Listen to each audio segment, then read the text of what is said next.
और संडे कैसे हैं सब लोग। बढ़िया बॉस। आप बताइए कैसे हैं। मैं अच्छा हूँ, डॉक्टर सिमरन। और आज संडे है तो ऑर्गेनाइज डे है आज। ठीक है जी। जी। हेलो। हाँ जी बॉस। हाँ, कोई बोलते रहो ताकि मुझे लगे कि आवाज क्लियर आ रही है। तो ऑर्गेनन है आज। Organon of medicine 6th addition पढ़ रहे हैं हम लोग। तो हम्म, इसमें एफोरिज्म कौन सा है? 67 हो गया था। 67 हो गया था, 68 एफोरिज्म चलेगा और 67 फुटनोट भी हो गया था। हाँ 67 फुट। है जी। जी। जी। और डेट है आज 4 मई 2025। ठीक है जी। हाँ जी बॉस। तो पिछले एफोरिज्म के साथ फुटनोट में हमें ये पता चला था कि हम कहाँ कहाँ पर पैलिएटिव ट्रीटमेंट ले सकते हैं, कहाँ कहाँ हमें परमिशेबल है हमारे लिए। और ये भी बात पता चली थी कि इसका फायदा उठा के कुछ लोगों ने इसका मिसयूज भी करना शुरू कर दिया प्रैक्टिस में, हम्म। जो कि गलत था। तो 68 एफोरिज्म का कंटेंट में चलते हैं। 25 पेज नंबर पे है 68 एफोरिज्म का कंटेंट। और उसमें कह रहे हैं, इसमें बताया जाएगा कि how is the efficacy of the homeopathic system proved by these truths. ये जो एफिकेसी है होम्योपैथिक सिस्टम की, ये किस तरह से प्रूव करती है इस सच्चाई को, ये 68 एफोरिज्म में बता रहे हैं। हम्म। जी। तो 68 में कह रहे हैं कि इन homeopathic cures experience teaches us that from the uncommonly small dose of medicine, bracket में बता रहे हैं कि इसके बारे में चर्चा होगी 275 से लेकर के 287 तक aphorism, to small dose of medicine की required in this method of treatment, which are just sufficient by the similarity of their symptoms to overpower and remove from the sensation of the like principle the similar natural disease. There certainly remains after the destruction of the latter at first a certain amount of medicinal disease alone in the organism, but on account of the extraordinary minuteness of the dose, it is so transient, so slight, and disappears so rapidly of its own accord that the vital force has no need to employ against this small artificial derangement of its health any more considerable reaction than will suffice to elevate its present state of health up to the healthy point. Hmm. Dash लगा के ही कह रहे हैं अभी, इसको पूरा करते हैं। That is then will suffice to effect complete recovery, for which after the extinction of the previous morbid derangement but little effort is required, जो कि 64 के बी पार्ट में बताया था। हाँ जी। तो बेसिकली बड़ी अच्छी सी बात बता दी 68 एफोरिज्म में। कहने कि इन homeopathic cure experience teaches us that from the uncommonly small dose of medicine required in this method of treatment, ये जो होम्योपैथिक क्योर्स होते हैं, होम्योपैथिक क्योर्स के अनुभवों से हमें ये पता चला या हम ये सीखे कि जो uncommonly small dose of medicine है, अनकॉमनली का मतलब है जो कोई आमतौर पे नहीं, इतनी स्मॉल डोज की परंपरा है या जो विश्वास भी ना हो, जिसे इतनी small hmm.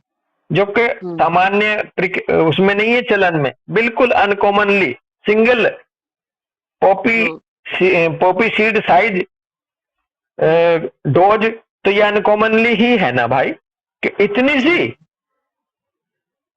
Uncommonly small dose of medicine जो है इसकी जरूरत पड़ती है इस मेथड ऑफ ट्रीटमेंट में, होम्योपैथिक क्योर के लिए, विच आर जस्ट सफिशिएंट, और जो कि सफिशिएंट रहती है, पर्याप्त भी रहती है, किसके द्वारा, by the similarity of their symptoms, अपने सिम्टम्स के रूप में सफिशिएंट रहती है, to overpower and remove from the sensation of the vital principle the similar natural disease, ये सफिशिएंट रहती है सिमिलरिटी ऑफ देयर सिम्टम्स के होते हुए ये ओवर पावर कर लेती है uncommonly small dose of medicine भी नेचुरल सिमिलर नेचुरल डिजीज को, और उस सिमिलर नेचुरल डिजीज को रिमूव कर देती है ये sensation of the life principle से। तो जैसे ही sensation of the life principle से रिमूव करती है तो डिजीज तो उसी क्षण चला गया डॉक्टर सिमरन जी। अब जो बाद में सही रिस्टोर होने में जो टाइम लग रहा है वो अपना उसकी रिकवरी है। हाँ, इसलिए इस भाव को देख के ही हम समझ सकते हैं कि एट द मोमेंट या इंस्टेंटली डिजीज को खत्म कर देती है राइट सिमिलर डोज, मतलब स्मॉल डोज ऑफ रेमेडी जी। और कहां से कर देती है, सेंसेशन ऑफ लाइफ प्रिंसिपल से जाता है डिजीज सबसे पहले जी, बिल्कुल। और वो तत्काल जैसे शरीर में गई नहीं वैसे वो गया नहीं, अगर थोड़ी सी स्ट्रोंगर है। और जो बाद में समय लग रहा है वो अकॉर्डिंग टू अल्ट्रेशन है, कितना अल्ट्रेशन हो रखा है ऑर्गेनिज्म में उतना वो समय लगेगा। 149 जो अपना वो बोलता है 149 एफोरिज्म कि किस डिजीज में कितना टाइम लगता है। हाँ, वो डिजीज ऑफ लॉन्ग स्टैंडिंग वाला उसमें ज्यादा जितना ज्यादा अल्ट्रेशन हो गए होंगे उतना रिकवरी में फिर टाइम लगता है, अदरवाइज डिजीज तो sensation of the life principal के रूप में वहां से तत्काल प्रभाव से एक्सटिंग्विश हो जाता है। जी, बिल्कुल। Similar nature there certainly remains after the destruction of the letter.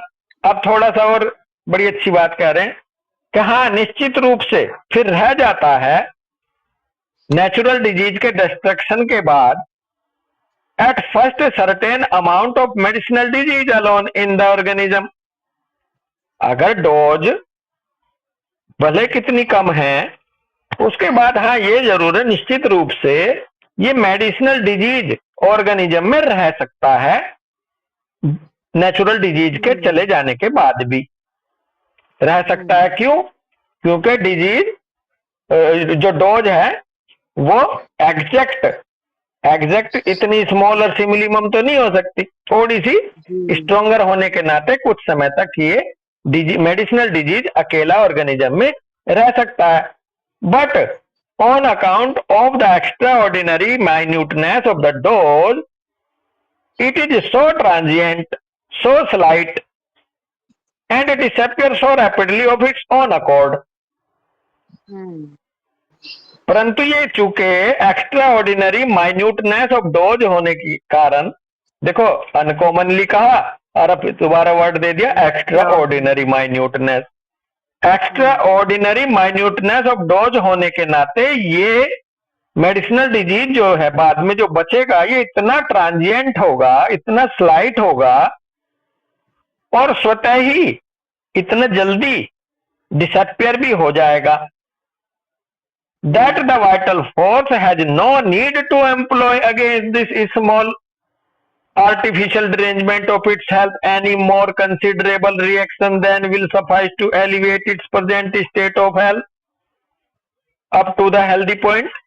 तो यहाँ पर चूंकि ये इतना ट्रांजिएंट इतना स्लाइट है और इतना डिसअपियर हो जाता है रैपिडली अपने आप ही कि वाइटल फोर्स को कोई जरूरत ही नहीं पड़ती यहाँ कोई इस स्मॉल आर्टिफिशियल डिरेंजमेंट के खिलाफ कोई कंसिडरेबल रिएक्शन लाने की। और वो जो लाता है then will suffice to elevate its present state of health up to the healthy point।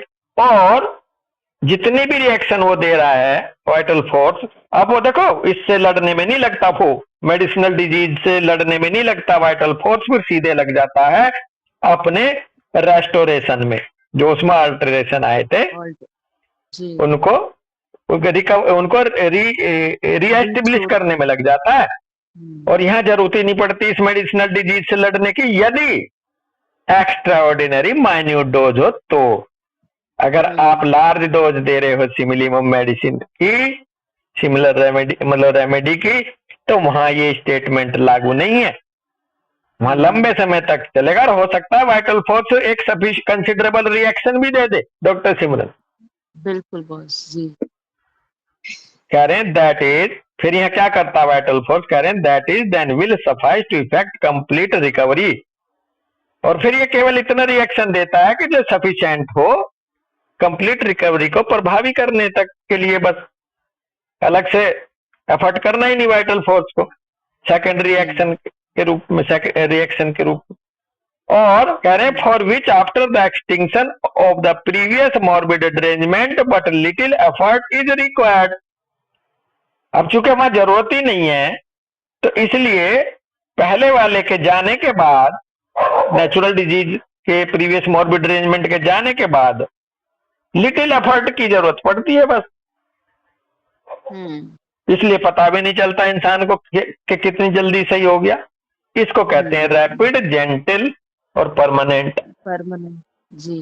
Second aphorism यहाँ पे लागू, मतलब इससे पता चलता है कि ऐसे होता है, रैपिड भी होएगा, जेंटल भी होएगा और परमानेंट। बल्कि जेंटल वर्ड ज्यादा आ रहा है यहाँ, है ना। जी जी बॉस। 68 जो है जेंटल वर्ड को ज्यादा वकालत कर रहा।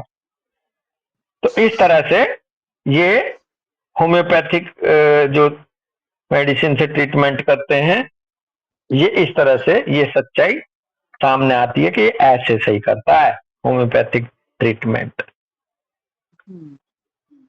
69 एफोरिज्म है।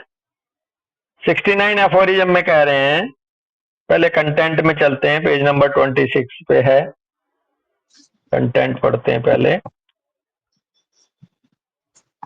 69 में कह रहे हैं, बताएंगे कि how is the hurtfulness of the antipathic treatment proved by these truths. एक तरफ तो 68 में बताया कि किस तरह से होम्योपैथिक ट्रीटमेंट इतना इफेक्टिव है, इस सच्चाई को बताया। इसी तरह से अब 69 में बताएंगे कि कितना हर्टफुलनेस है, कितना चोट पहुंचाने वाला, कितना नुकसान करने वाला है एंटीपैथिक ट्रीटमेंट। ये इन बातों से सच्चाई का मतलब सच्चाई पता चलेगी, 69 में बता रहे हैं। और इसमें 2 फुटनोट निकलेंगे। पहले फुटनोट में बताया जाएगा कि opposite sensation do not neutralize each other in the human sensorium. Opposite sensation कभी भी न्यूट्रलाइज नहीं कर सकती एक दूसरे को ह्यूमन सेंसोरियम में। They are not therefore like opposite substance in chemistry. जैसे कि केमिस्ट्री में कर देते हैं ना, एसिड बेस को कर देता है, एसिड बेस को न्यूट्रलाइज जैसे कर देता है अपोजिट वे में, गर्म ठंडे को कर देता है केमिस्ट्री लैब में, इस तरह से ह्यूमन सेंसोरियम पे नहीं चलता ये रूल। ये बताया जाएगा फुटनोट नंबर 1 में इसके। और दूसरे में बताया जाएगा इलस्ट्रेटिव एग्जांपल्स दिए जाएंगे, एग्जांपल्स को इलस्ट्रेट किया जाएगा उदाहरणों के तौर पे समझा के।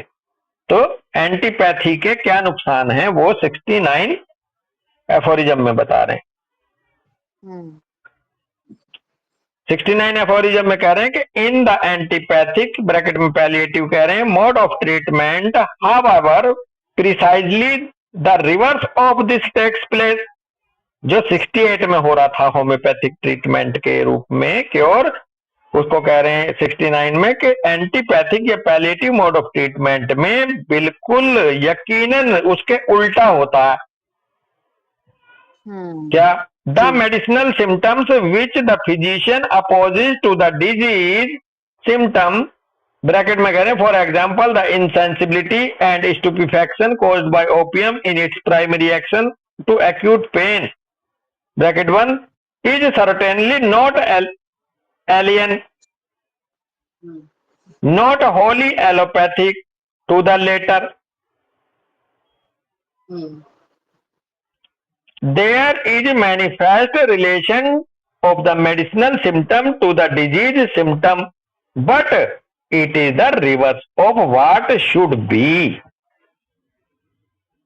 तो यहाँ पे कह रहे हैं कि ये जो मेडिसिन एंटीपैथिक ट्रीटमेंट में पहले तो बिल्कुल उल्टा होता है। ये जो मेडिसिनल सिम्टम होता है, जो फिजिशियन जिसका अपोज करता है डिजीज सिम्टम, जिस मेडिसिनल सिम्टम से फिजिशियन अपोज करता है डिजीज सिम्टम का, हम्म, ब्रैकेट से बाहर करेंगे पहले, इज सर्टेनली नॉट एलियन, वो एक तरह से पराया नहीं है, एक तरह से वो एकदम अपरिचित नहीं है। Not wholly allopathic to the latter, और ना ही बेमेल है बाद वाले से। एलोपैथिक का मतलब जिसका कोई मेल ना हो, जिसका कोई रिलेशन ना हो। There is a manifest relation of the medicinal symptom to the disease symptom.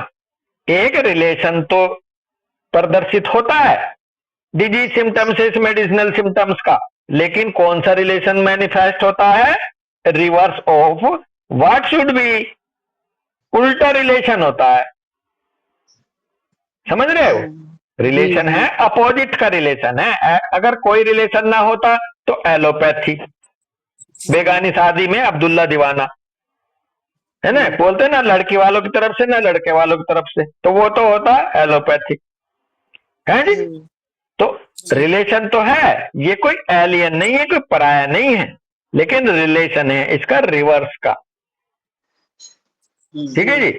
जैसा कि उदाहरण के तौर पे बता रहे हैं, for example the insensibility and stupefaction caused by opium in its primary action action to the acute pain. जैसे कोई एक्यूट पेन डिजीज का सिम्टम हो, उसके लिए ओपियम का जो सिम्टम है, इनसेंसिबिलिटी करना, स्टूपिफैक्शन करना, ये रिवर्स है एक्यूट पेन के, उसका प्राइमरी एक्शन ओपियम का, है जी।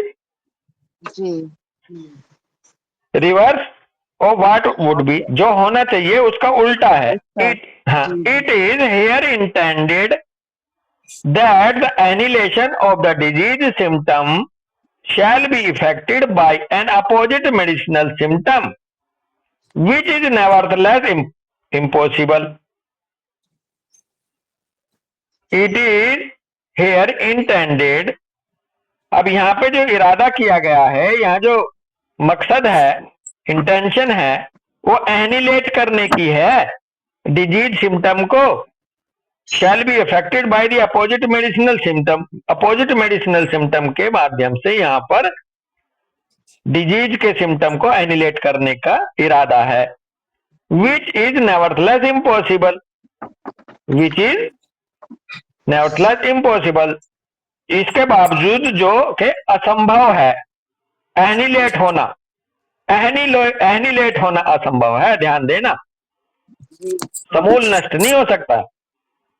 No doubt the antipathically chosen medicine touches precisely the same disease point in the organism as the homeopathic medicine chosen on account of the similar affection it produces. और ना इसमें कोई शक है doctor Deepshikha, doctor सिमरन, कि भाई कि वो जो आपकी एंटीपैथिक चूजन मेडिसिन है, वो भी उसी प्रिसाइजली उसी सेम डिजीज पॉइंट को टच करेगी जिसको homeopathic medicine, homeopathically chosen medicine touch करती। सेम पॉइंट को टच भी कर रही है, लेकिन टच कर रही है अपोजिट के रिलेशन में,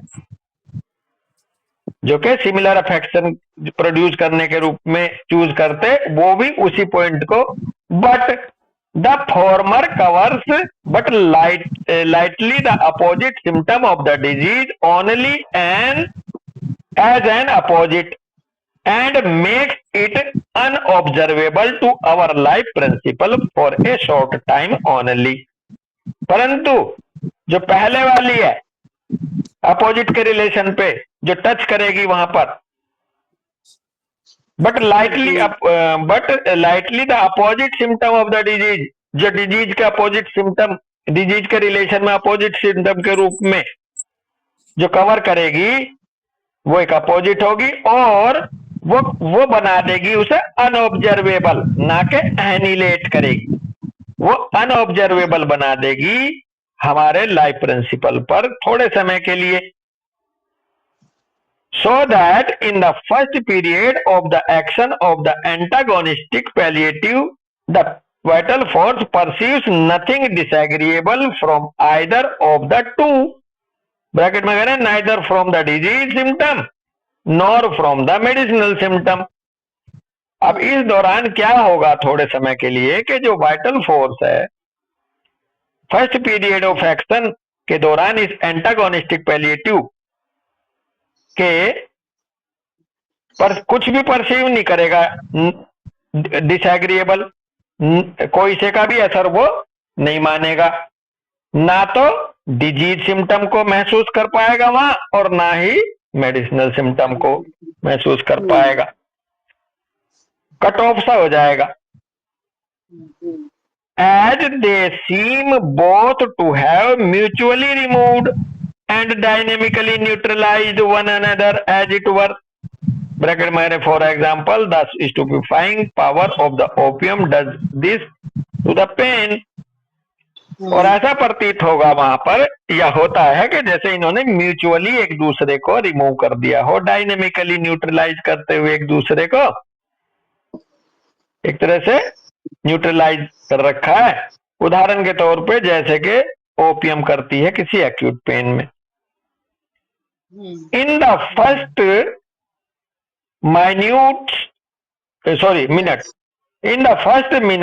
minutes the vital force feel quite well and perceives neither the stupefaction of the opium nor the pain of the disease.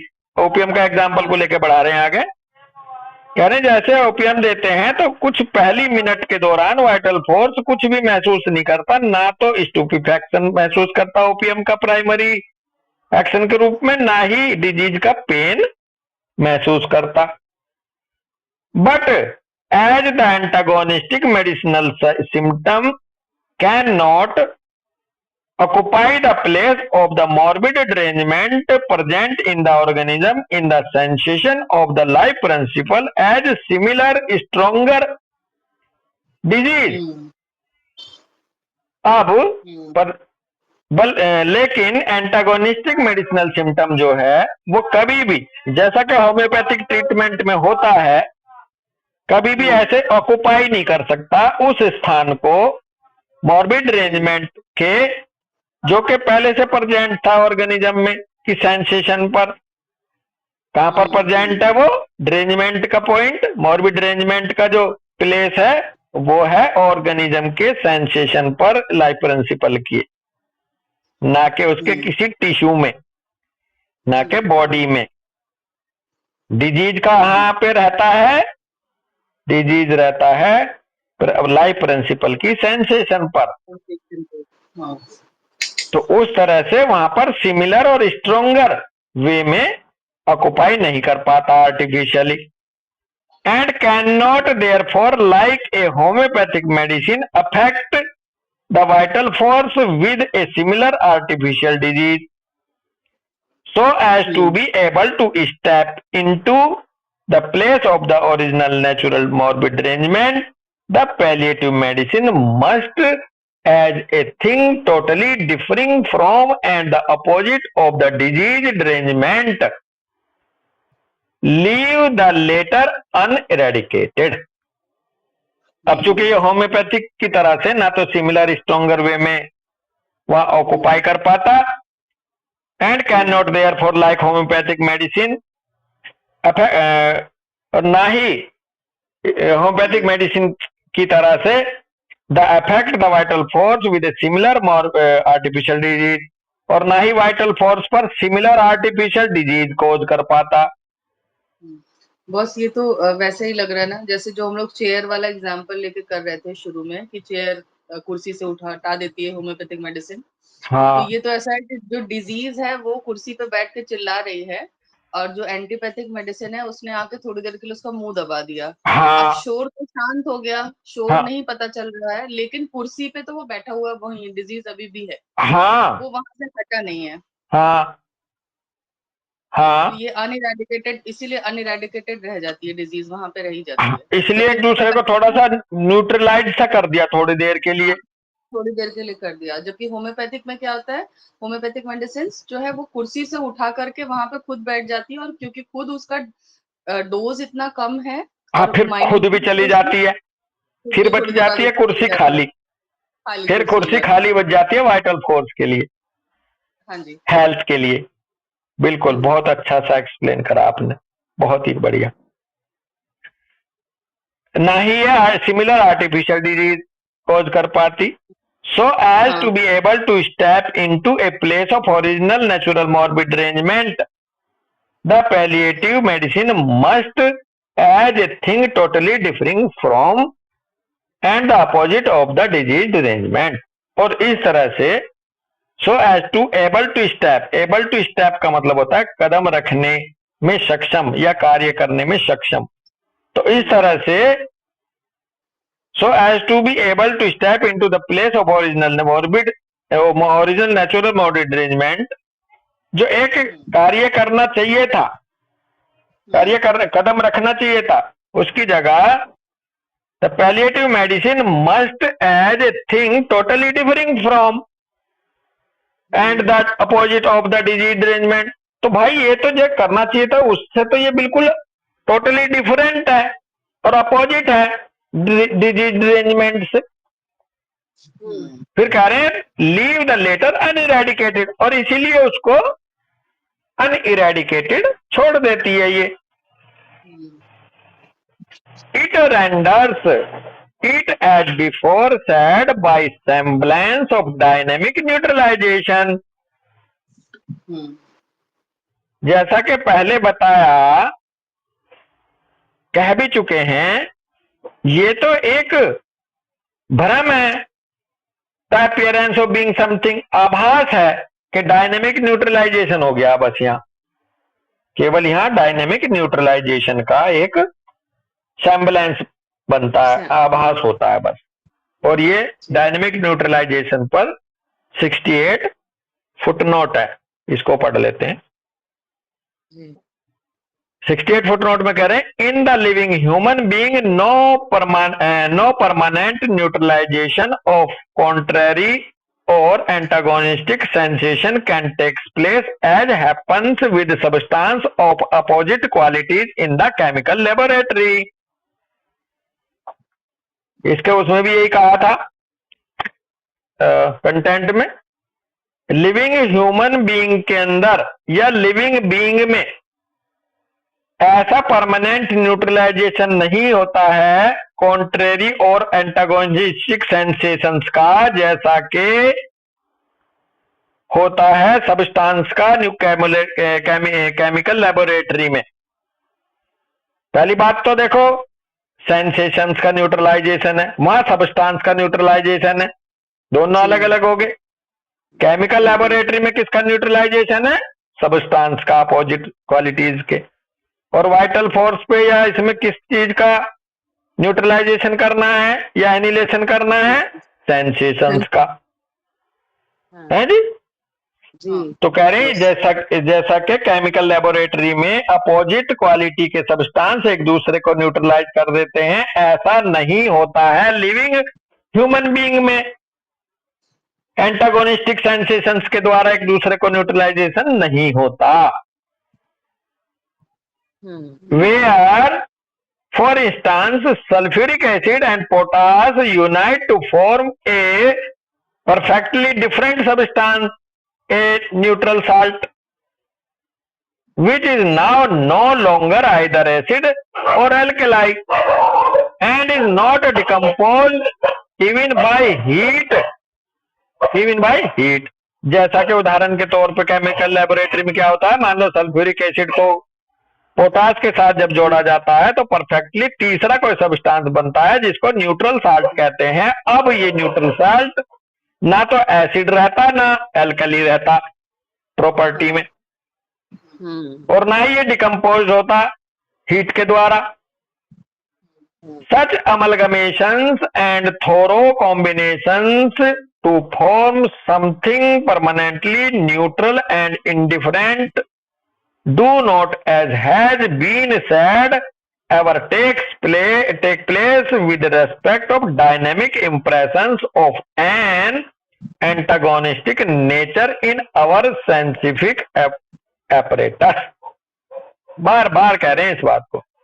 इस तरह का मिश्रण, इस तरह का मिलावट, अमलगमेशन, घोलमाल, and thorough combination to form something permanently neutral and indifferent do not, as has been said, जैसे पहले बता भी चुके हैं, इस तरह का जो मिश्रण है, मिश्रित कर देना थोरोली कॉम्बिनेशन के द्वारा, ये परमानेंटली न्यूट्रल नहीं कर पाता है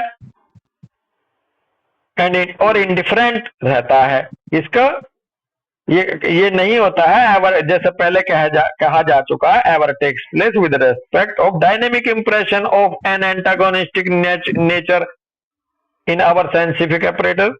हमारे साइंटिफिक apparatus पर एंटागोनिस्टिक नेचर की डायनेमिक इंप्रेशंस का इस तरह का न्यूट्रलाइजेशन परमानेंटली नहीं होता है, जैसे पहले भी कहा जा चुका है। बस क्योंकि सेंसिटिविटी का न्यूट्रलाइजेशन होने का मतलब है कि अगर सेंसिटिव अब नहीं रहे तो लाइफ का मतलब तो सेंसिटिविटी ही होता है, लाइफ का मतलब तो सेंसेशन फील करना होता है। अगर सेंसिटिविटी ही न्यूट्रलाइज्ड हो गई तो यानी कुछ फील ही नहीं कर पा रहे, कुछ सेंस ही नहीं कर पा रहे हैं। एंटागोनिस्टिक मेडिसिन से तो वो चीज हमें हमें वो चाहिए ही नहीं। हाँ, नहीं बेसिकली बेटा बात ये है दीपशिका, अभी बात चल रही है मटेरियल की और डायनेमिक की। हाँ जी जैसा मटेरियलिस्टिक चीजों में देखा जाता ऐसा होता ही नहीं डायनेमिक चीजों में। तो हाँ, यही एक बात हाँ, और जो दूसरा भाव आपका था, वहां पर सिमिलर मेडिसिन टच जरूर करेगी उस सेंसिटिविटी को जो अपनी जगह से हटी हुई है, ससेप्टिबिलिटी जो बनी है, और फिर उसको ऑप्टिमाइज कर देगी उसको। बिल्कुल। हाँ, तो यहाँ दो तरह से समझेंगे आप, बहुत अच्छा पॉइंट उठाया आपने। इसको दो तरह से समझेंगे, दो बातें निकल के आ रही है। पहली बात तो ये जो जोर दे रहे हैं वो इस बात का दे रहे हैं कि जैसा कि सब्सटेंस के रूप में, मटेरियल सब्सटेंस के रूप में केमिकल लेबोरेटरी में न्यूट्रलाइजेशन देखने को मिलता है अपोजिट नेचर वालों का, अपोजिट क्वालिटी वालों का, इस तरह से पहला तो ये नियम चलता है नहीं डायनेमिक इंप्रेशंस पर। हाँ जी, हाँ है जी। और दूसरी बात, अब यदि डायनेमिक इंप्रेशंस भी अपोजिट नेचर के दे दिया आपने होम्योपैथिक मेडिसिन में, तो भी न्यूट्रलाइजेशन नहीं होगा साइंटिफिक apparatus पर। हाँ, लेकिन एक दूसरे को वहां पर एक दूसरे को क्या बल्कि अपनी अपनी जगह ले लेंगे डायनेमिक इंप्रेशंस भी। इसलिए जो है वो मेडिसिन के अपने एसेसरी सिम्टम देने लगेगी। एक तो मोडस ऑपरेंडी के रूप में हम समझेंगे और एक हमें क्या करना है उस रूप में समझेंगे। तो जो मोडस ऑपरेंडी है मटेरियल सब्सटेंस की, वो बिल्कुल डिफरेंट है डायनेमिक प्रोसेस से। बस यही जो हम चीज समझ रहे हैं ना कि चाहे डायनेमिक फॉर्म में भी एंटीपैथिक क्यों नहीं वर्क करेगी, क्योंकि एंटीपैथिक जो है वो सेंसिटिविटी को न्यूट्रलाइज करने की कोशिश करेगी, जबकि वो उसका मतलब वो लाइफ नहीं रह जाता है उसका। हमें तो चाहिए कि सेंसिटिविटी ऑप्टिमाइज हो। हाँ बेटा बात सुनो, सेंसिटिविटी को न्यूट्रलाइज करने जैसी बात केवल और केवल सिमिलिमम पे तो हो सकती है। जब अपोजिट नेचर की एंटागोनिस्टिक डायनेमिक इंप्रेशंस जब आते हैं तो वो बेसिकली एक दूसरे से वहां पर बेपरवाह रहते हैं शरीर में, एक दूसरे से कोई उनका कम्युनिकेशन ही नहीं होगा। है जी। ऐसे समझो Unrelated. जैसे कि सड़क पे आके दो लोग अनजान आके खड़े हो गए, हाँ तो वो न्यूट्रलाइजेशन जैसी बात भी नहीं आई वहां भी एक दूसरे को। अब यदि दो सिमिलर आए डायनेमिक इंप्रेशन, तो वहां दोनों एक साथ खड़े नहीं होंगे, एक भाग जाएगा हाँ सिमिलर वाला, है जी। हाँ हाँ हाँ हाँ हाँ, अच्छा, अब सब्सटेंस या मटेरियल एस्पेक्ट में बात अगर करें हम, तो जो दो लोग आपस में आए तो वो एक दूसरे से कम्युनिकेट कर लेते हैं। डायनेमिक इंप्रेशंस का कम्युनिकेशन ही नहीं होगा एक दूसरे का, अपोजिट वालों का। अच्छा हाँ, अच्छा ओके ओके आप हाँ, उनका कम्युनिकेशन होगा ही नहीं। इतना जरूर होगा कि अगर एक बहुत हैवी पड़ गया तो दूसरा दूसरा दिखेगा नहीं, अपने आप ही दूसरे का प्रेजेंस शो नहीं होने की, उसकी अधिकता की वजह से। लेकिन एक दूसरे पर कोई अफेक्ट नहीं करते हाँ डायनेमिक, जबकि मटेरियल अफेक्ट कर जाते हैं। डॉक्टर दीपशिखा, केमिकल लेबोरेटरी में आप पॉइंट को तो वो समझ तो रहे हैं, लेकिन एक चीज ये जैसे कि फिर एंटीपैथिक मेडिसिन से तो फिर कुछ फर्क नहीं पड़ना चाहिए, खराब भी नहीं होना कोई नुकसान भी नहीं चाहिए। होना चाहिए, कोई आ, आ, फायदा भी नहीं हो रहा, कोई नुकसान भी नहीं हो रहा, But फिर तो ये ऐसी स्टेट होनी चाहिए ना एंटीपैथिक से, अगर कम्युनिकेशन नहीं है एंटीपैथिक का, हाँ, नहीं, बिल्कुल बिल्कुल है ना। बिल्कुल बिल्कुल बिल्कुल, तो अपोजिट वे में तो है भाई। हाँ हाँ, वही नहीं जैसे है, हम है, ओपियम को लेके जो हम चल रहे थे ना, बिल्कुल कि बिल्कुल ओपियम जो है, हाँ है बिल्कुल। आपने इसलिए तो चर्चा का फायदा है बेटा। तो वहां पर अपोजिट वालों का है, लेकिन अब वो है कैसा कि वो थोड़े समय के लिए एक दूसरे में एंगेज हो जाते हैं, और हाँ और न्यूट्रलाइजेशन का आभास हो जाता है। हाँ ओके, अच्छा, फिर आएगी सैम्बलेंस वाली बात। वहां पर सैम्बलेंस आ जाएगा, ना कि परमानेंट न्यूट्रलाइज होकर के तीसरा कंपाउंड बनेगा। जो हाँ, यहाँ पे बस नीचे फुटनोट में दिया था ना कि वो परमानेंटली न्यूट्रल न्यूट्रल और इनडिफरेंट कर देंगे, हम इसी से उसको समझ रहे थे कि फिर वो वाइटल फोर्स को भी ऐसा मतलब इस स्टेट में कर सकते हैं। पता नहीं, हो सकता है हम इस चीज को ठीक से नहीं पकड़ पा रहे हैं, समझा पा रहे हैं। हाँ, तो न्यूट्रलाइज करने का मेरा मतलब है ये कि जैसे ऑपोजिट है, जैसे वहां थोड़ी देर के लिए हमने बोला कि मुंह बंद कर दिया, हाँ, तो वो उसको न्यूट्रल कर रहा है, लेकिन वो उसकी जगह उसको इरेडिकेट नहीं कर रहा हाँ, है। बेसिकली न्यूट्रल वर्ड हटाना पड़ेगा। हाँ न्यूट्रल नहीं हटाना कर रहा है पड़ेगा। वो एक तरह से सैम्बलेंस है। हाँ हाँ, अगर वो न्यूट्रल कर दिया होता ना, तो उसके एक के जाने के वो न्यूट्रल का एक एक क्राइटेरिया है न्यूट्रल का, कि तीसरा सबस्टांस बनेगा न्यूट्रल सबस्टांस। वहां कोई बना ही नहीं कुछ। हाँ तो वहां ये बात है, न्यूट्रल वर्ड हम ना नहीं यूज लेके करेंगे। वहां वहां एक न्यूट्रल होने का एक सैम्बलेंस क्रिएट हो जाता है। बिल्कुल बिल्कुल, ये बात अब ये अच्छा, हमें अब समझ में आ रहा है कि हाँ, न्यूट्रल का मतलब थर्ड चीज, बिल्कुल हाँ, हाँ। अच्छा, इसी से मेरी वो बात थोड़ी सी स्ट्रोंग हो रही थी मन में, कि ये शायद एक दूसरे से कम्युनिकेट नहीं करते, नहीं तो न्यूट्रल कर लेते। हम्म लेकिन हाँ, सैम्बलेंस जरूर है। चुप बैठ जाएंगे दोनों, दोनों चुप बैठ जाएंगे थोड़ी देर के लिए, लेकिन इनमें आपस में बेसिकली ऐसा रिश्ता नहीं है जैसा सिमिलिमम के तहत होता, कि वो एक को और क्या एक छोड़ ऐसा, के भाग है बेटा। क्या क्या ऐसा हो सकता है कि प्राइमरी एक्शन में तो ये थोड़ी देर के लिए चुप बैठ गए, लेकिन सेकेंडरी एक्शन में पता चला आप दोनों ही बोल रहे हैं। वो दोनों तब बोलेंगे जब आने वाले को हाई डोज में देते जाओगे। हाँ जब हाँ आने वाला पैलिएटिव मेडिसिन को स्ट्रॉन्ग डोज में देते जाओगे तो वाइटल फोर्स पर इनके दोनों के असर आने लगेंगे। फिर पहले वाले का भी समय समय पर और दूसरे हाँ वाले का भी समय समय पर, जो जब हावी होगा वो अपना असर दिखाएगा, फिर ऐसी बात आ जाएगी। हाँ लेकिन अगर मिनिमम डोज एंटागोनिस्टिक रेमेडी की आप दे रहे हो, तो थोड़े समय के लिए वो सैम्बलेंस का रूप ले लेगी। जब वो चला जाएगा उसका असर, तो फिर पहले वाला अच्छा खासे तरीके से फिर वापस आएगा। हाँ ठीक है। आगे कह रहे हैं only a semblance of neutralization and neutral removal occur in such cases at first. अब देखो, अभी हम बोल रहे semblance होगा, इन केसेस में क्या होगा जब डायनेमिक इंप्रेशंस अपोजिट नेचर के आएंगे, केवल और केवल एक semblance ऑफ न्यूट्रलाइजेशन होगा, ना कि न्यूट्रलाइजेशन प्रॉपर। बिल्कुल बिल्कुल। And mutual removal occur in such cases at first, और शुरू में एक दूसरे का म्यूचुअल रिमूवल सा लगेगा या कर देंगे। But the antagonistic sensation do not permanently remove one another. परंतु ये जो एंटागोनिस्टिक सेंसेशन है, एंटागोनिस्टिक सेंसेशन है यानी कि अपोजिट डायनेमिक मेडिसिन है। डायनेमिक मेडिसिन ले लो आप, चाहे यहां सेंसेशन ले रहे हैं ना, पार्शियल या एंटागोनिस्टिक रिलेशन पर दी हुई होम्योपैथिक डायनेमाइज मेडिसिन जो हैं वो एक दूसरे को परमानेंटली रिमूव नहीं कर सकती।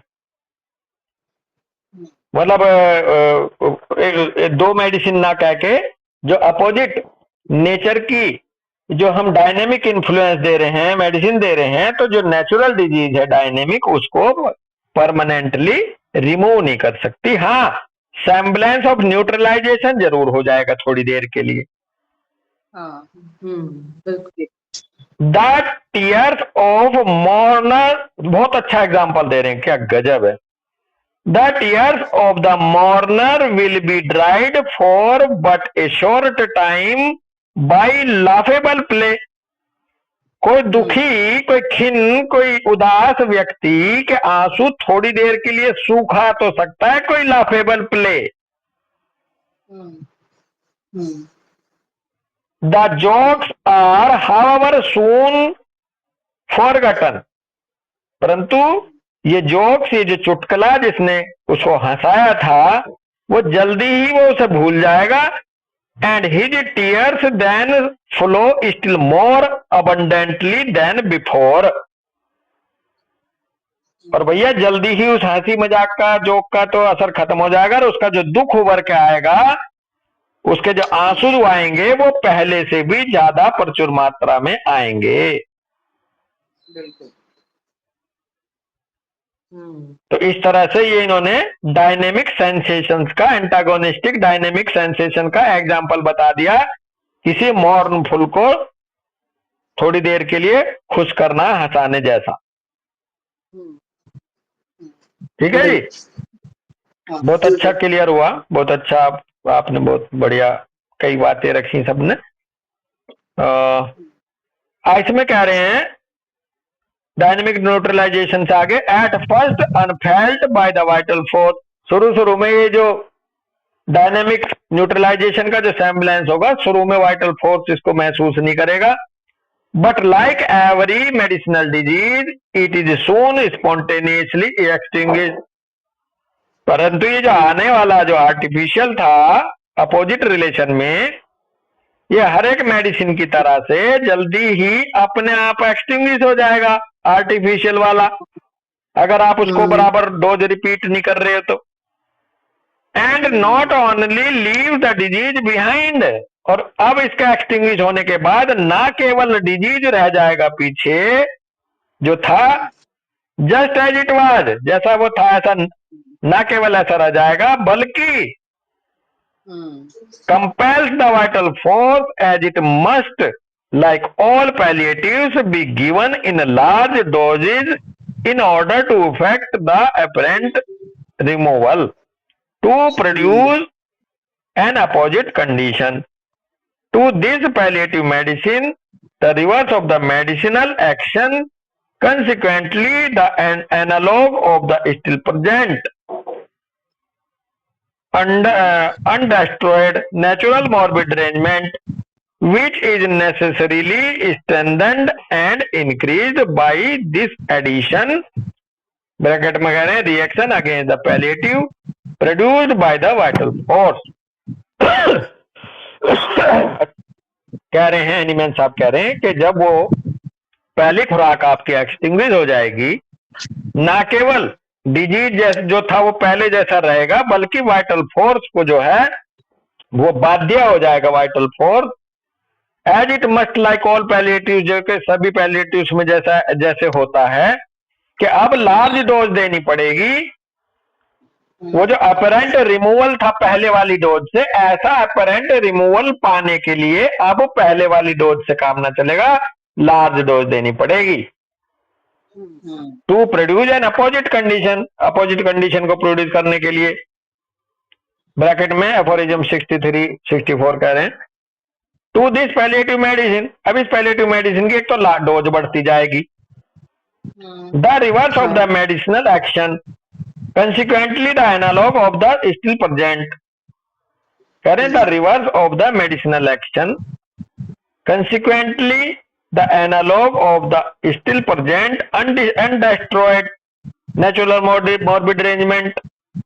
अब सारी बात घुमा के वही है कि ये जो अपना एक्शन करती जा रही है रिवर्स, उसकी वजह से जो एनालॉग होने के नाते वो जो नेचुरल डिजीज है, नेचुरल मॉर्बिड अरेंजमेंट है, वो अनडिस्ट्रॉयड बना रहेगा, which is necessarily strengthened and increase, और साथ में केवल ना बना रहेगा, वो इंक्रीज भी होता जाएगा और मजबूत भी होता जाएगा। जो आप कह रहे थे ना, वो बात आ गई अब यहाँ। क्यों होता जाएगा? By this addition produce by the vital force, reaction against the palliative, palliative के अगेंस्ट जो वाइटल फोर्स एक रिएक्शन क्रिएट करने लगेगा दूसरा, उसकी वजह से जो पहले वाला नेचुरल डिजीज है वो और ज्यादा स्ट्रेंथेंड और इंक्रीज इसलिए हो जाएगा क्योंकि वाइटल फोर्स की एनर्जी उधर भी डाइवर्ट हो गई अब। तो इस नेचुरल को और मौका मिल गया है जी। वो तो एंगेज कर दिया ना पैलिएटिव डिजीज ने, पैलिएटिव रिएक्शन ने। तो इसलिए वाइटल फोर्स जो है, वाइटलिटी इसमें एक तरह से बट गई और उसकी वजह से ये स्ट्रेंथन और इंक्रीज होता जाएगा नेचुरल डिजीज। इंक्रीज पे 69 फुट नोट है, कह रहे हैं plain as the proposition is it has been misunderstood and in opposition to it some have asserted that the palliative in its secondary action, which would then be similar to the disease present, must be capable of curing just as well as homeopathic medicine does by its primary action। अब क्या हुआ, ये जो plane preposition है, ये एक सीधा सीधा जो एक बात रखी गई, या प्रपोजिशन का मतलब प्रस्ताव, इट हैज बीन, ये जो सीधी सीधी सी बात बताई गई थी, ये गलत समझ ली गई। जो पैलिएशन वाली बताई थी लोग, पीछे वाली बात कुछ लोगों ने कुछ गलत समझ ली गई। And in opposition to it some have asserted, और इसके और उल्टा कुछ लोगों ने ये मान लिया that the palliative in its secondary action which would then be similar to the disease present must be capable of curing just as well as homeopathic medicine does by its primary action. तो कुछ लोगों ने इसको ऐसे उल्टा समझ लिया कि जैसे कि ये जो पैलिएटिव जो का जो सेकेंडरी एक्शन आता है, जो palliative in it secondary action में जो करती है, वो डिजीज के प्राइमरी एक्शन में होता है। नहीं, मैं दोबारा पढ़ रहा हूं, that the palliative in it secondary action which would be the similar to the disease present, जो सेकेंडरी एक्शन जो आएगा पैलिएटिव का, वो डिजीज जो प्रेजेंट है उसके सिमिलर आएगा, प्राइमरी तो आएगा नहीं दीपशिका पैलिएटिव का जी। वो सक्षम हो जाएगा होम्योपैथिक मेडिसिन की तरह से, जो उनका प्राइमरी एक्शन, होम्योपैथिक मेडिसिन का जो प्राइमरी एक्शन आता है उसको इन्होंने उस सेकेंडरी एक्शन से मेल बैठा दिया बेसिकली, जबकि प्राइमरी एक्शन मेडिसिन का होना चाहिए था ऐसा जैसा डिजीज। हाँ। और यहाँ जो है सेकेंडरी एक्शन है पैलिएटिव का, ऐसा जैसा डिजीज, तो उस सेकेंडरी एक्शन को गलत तरीके से मान बैठे कि जैसे होम्योपैथिक मेडिसिन का प्राइमरी एक्शन है वैसा ये भी आ रहा चूके यहाँ, तो इसे भी एनिलेट कर देना चाहिए नेचुरल डिजीज को। जबकि यह आया था सेकेंडरी एक्शन के रूप में, और सेकेंडरी एक्शन मेडिसिन का और नेचुरल डिजीज 1+1 हो गए, 1+1 हो गए, है जी। सेकेंडरी एक्शन जो वाइटल फोर्स ने दिया पैलिएटिव का वो, और जो डिजीज चल रहा था वो, तो वो दोनों में एक तरह से 1+1 हो गए। जबकि इसीलिए बस ये स्ट्रेंथन भी हो जा रहा है। हाँ, स्ट्रेंथन का ये भी रीजन है। क्या बात है, मैं तो वाइटलिटी को कमजोर समझ रहा था बेटा, लेकिन सेकेंडरी एक्शन चूंकि नेचुरल डिजीज के बिल्कुल सिमिलिमम है, तो ये तो 1+1 हो गया। But they did not reflect that the secondary action is not a product of medicine but invariably of the antagonistically acting vital force of the organism। अब वो गलती से ये तो मान बैठे कि ये जो सेकेंडरी एक्शन है पैलिएटिव्स का वो बिल्कुल सिमिलर था, लेकिन उन्हें ये समझ में नहीं आया, उन्होंने ये चिंतन नहीं किया कि जो सेकेंडरी एक्शन की बात वो कर रहे हैं यहाँ पर, वो मेडिसिन से नहीं पैदा हुआ, बल्कि वो अनिवार्य रूप से एंटागोनिस्टिकली पैदा होता है वाइटल फोर्स के द्वारा ऑर्गेनिज्म के। That therefore this secondary action resulting from the vital force on the employment of a palliative is a state similar to the symptom of the disease which is palliative left uneradicated and which the reaction of the vital force against the palliative consequently increase still more। जो आप कह रही हो दीपशिका, बिल्कुल यही बात आ गई जो आपने कहा अभी थोड़ी देर पहले। जैसा आपने कहा क्योंकि उसका सेकेंडरी एक्शन वाइटल फोर्स का डिजीज के नेचुरल डिजीज के अनुकूल आ गया है जी, तो इस वजह से जो सिम्टम के डिजीज है जो कि पैलिएटिव हुआ था और अनइरेडिकेटेड पड़ा था, वो इस वाइटल फोर्स के रिएक्शन की वजह से इस पैलिएटिव के अगेंस्ट कंसिक्वेंटली इंक्रीज हो जाता और ज्यादा, और बल्कि ये भाव और भी मजबूत आया। जो आपका भाव है ये यहाँ और भी ज्यादा मजबूत इसलिए आया क्योंकि अगर माइन्यूट डोज में पैलिएटिव मेडिसिन दी तो भी डिजीज बढ़ेगा, तो भी डिजीज बढ़ना ही बढ़ना है, बढ़ना ही बढ़ना है, ये वो इनएविटेबल है बेटा। बिल्कुल। अगर extremely minute dose of palliative medicine भी दी तो भी उसमें इजाफा होगा नेचुरल डिजीज में। बिल्कुल, ये तो बात तय हो गई। अब वाइटलिटी तो तब खत्म होएगी जब मान लो बहुत लार्ज डोजेज में देते जा रहे वो, और पैरेलल उसमें उतना ही खाद पानी मिलता जाएगा नेचुरल डिजीज को। इसलिए अदरवाइज जो आपने बताया वही पॉइंट यह मजबूत है, वो सेकेंडरी एक्शन सिमिलर होने के नाते नेचुरल डिजीज के वो 1+1 होकर के कंसिक्वेंटली इंक्रीज हो जाएगा और ज्यादा।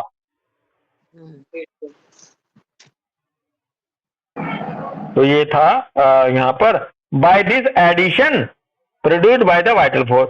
आगे कह रहे हैं this the disease symptom bracket में कह रहे हैं this single part of the disease consequently becomes worse after the term of the action of the palliative has expired, worse in proportion to the magnitude of the dose of the palliative. एक point बहुत अच्छा निकल के आया doctor Deepshikha सिमरन यहाँ। अब ये disease बढ़ रहा है, natural disease as a whole बढ़ेगा या पार्ट में ज्यादा बढ़ेगा? पार्ट में बढ़ेगा, वो वाला पार्ट और ज्यादा बढ़ेगा जिसको पैलिएट करा था, जिस सिम्टम को। डिजीज का वो सिम्टम यानी कि वो सिंगल पार्ट जो के पैलिएट करा था वही वर्ष होगा पहले से भी ज्यादा, है जी, एज ए होल नहीं। हाँ जी बिल्कुल। एज ए होल डिजीज तो वैसे प्रोग्रेस करेगा, जैसा कि मान लो वो नहीं जा रहा तो वो ग्रेजुअली प्रोग्रेस करेगा, लेकिन यहाँ भी ये देखा जाएगा कि होल डिजीज में वो वाला सिम्टम जिसको आपने कम किया था वो और ज्यादा होगा। कह रहे ना, डिजीज सिम्टम ब्रैकेट में single part of the disease जो लिया था आपने, consequently become verse after the term of action of the palliative has expired. जैसे ही वो पैलिएटिव की डोज का असर खत्म होगा, एक्सपायर होगी, वो और ज्यादा वर्स होगा, और वो वर्स होगा उसी प्रपोर्शन में जितनी डोज का प्रपोर्शन है, जो मैग्नीट्यूड डोज का है पैलिएटिव का, उसी मात्रा में वो और ज्यादा बढ़ेगा। अब मान लो किसी को कोई प्रॉब्लम चल रही है, उसमें पेन आ रहा है और आप उसे पेन किलर दे रहे हो, तो बेसिकली वो पेन पहले से भी ज्यादा इंटॉलरेबल हो जाएगा अगर आप उसको पेन को सबसाइड पैलिएट करते जा रहे हो। इसलिए कोशिश रहती है कि कोई पेन किलर जैसी चीज भी जितनी अवॉइड हो सके उसे अवॉइड करो। अदरवाइज वो डिजीज से तो लड़ ही रहा था, लेकिन वो जो उसका पेन है या नोजिया है या कुछ भी एक सिंगल सिम्टम है जिसके अगेंस्ट आपने पैलिएटिव दे दी, वो और ज्यादा परेशान करेगा उस मरीज को। अब वो वाला सिम्टम जो पैलिएट करा था। अकॉर्डिंगली ब्रैकेट में कह रहे हैं to keep the same example the larger the dose of opium given to allay the pain so much the more does the pain increase beyond its original intensity as soon as the opium has exhausted its action। बिल्कुल बेहतरीन example दिया।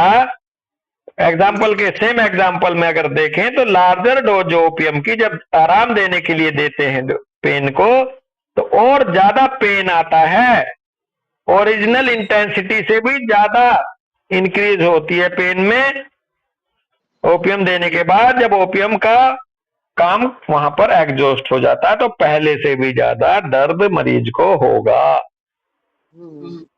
यहाँ पर अब 70 footnote है, इसे भी निपटा लेते हैं, पूरा ही हो जाएगा ये वाला पार्ट।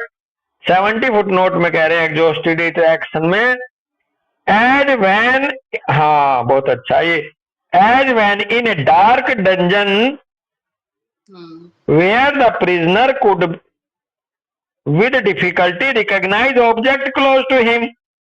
एक अंधेरी काल कोठरी में जब जहां पर कोई कैदी बड़ी मुश्किल से उन चीजों को पता कर पाता है जो उसके आसपास रहती है अंधेरे की वजह से। अल्कोहल इज सडनली लाइटेड, वहां पर अल्कोहल अचानक जला दी, एक फ्लेम क्रिएट कर दी रोशनी की। Everything is instantly illuminated in a most consolatory manner to the unhappy wretch। अचानक ही उस मनहूस, नाखुश मनहूस जो था, वो जो बेचारा कैद काट रहा है, उसके लिए हर चीज चमकने लगी तत्काल प्रभाव से कि हाँ मेरा खाना यहाँ रखा, मेरा बिस्तरा ये रहा, मेरा ये बर्तन ये रहा, मेरी ये चीज ये रही। हर चीज उसे थोड़ी एक झलक उसकी आ गई, दिखने लगा और उसके लिए आसान हो गया। But when it is exhausted, परंतु जैसे ही वो अल्कोहल जो जली थी वो लाइट खत्म होती है, अंधेरा होता है तुरंत। The brighter the flame was previously the blacker is the night which now envelopes him.